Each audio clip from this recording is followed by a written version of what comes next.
AOD? EOD? What do these letters mean? It all has to do with what is called an onset date. I'm about to explain what this date is, how it affects your ssdi claim, and how it can hurt your bank account.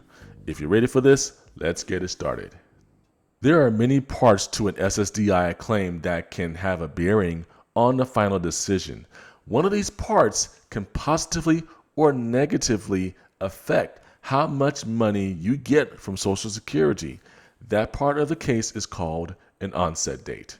First, I need to define what an onset date is. The onset date is, in general, the first day you were first affected by a physical or mental impairment. Your onset date can take place when you are first eligible to apply for SSDI.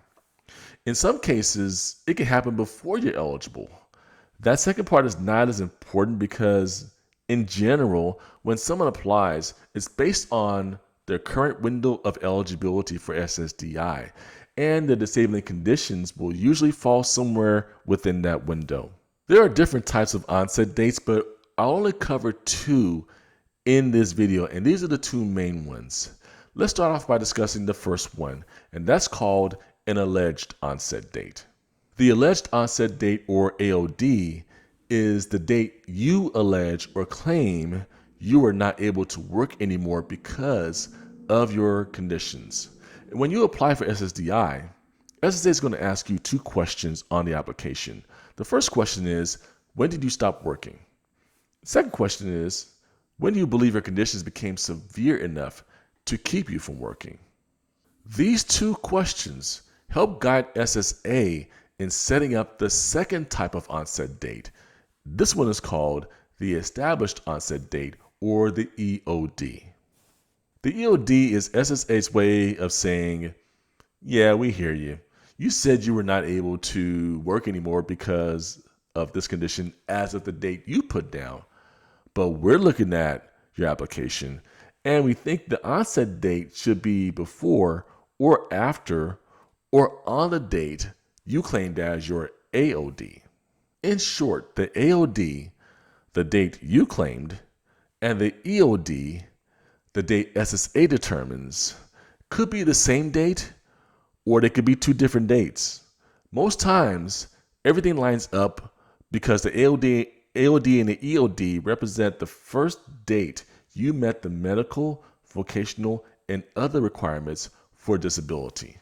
Once your claim is open, the EOD then becomes the date used to do everything on your claim, everything from requesting records to making a final decision. Now, there are several reasons why SSA's EOD could be different than the AOD you gave. I'll give you one. It has a lot to do with these three letters, SGA. SGA, or substantial gainful activity, is the dollar amount you need to stay under in order for SSA to continue working on your SSDI claim. I go into a lot more depth on SGA in another video, and I put a link in the description to help you understand SGA just a little bit more. SSA's policy states they will not establish onset or give an EOD before the last day you performed SGA. In other words, if they determine your AOD was the same day your disability began, SSA will set that date as the EOD, even if you worked the entire day on that date. Let me give you a simple example. Now, I've worked on cases where people were in car accidents. Let's say a person was in an accident and they suffered major injuries because of that car accident. Now, those injuries meant they were not able to go back to their work, and they couldn't perform their work anymore because maybe they had some neurological problems, or they lost a limb, or they had some issue with head trauma. In this case, the AOD would be the date of the accident. This person had been working for years before that, which likely means that they were eligible for SSDI.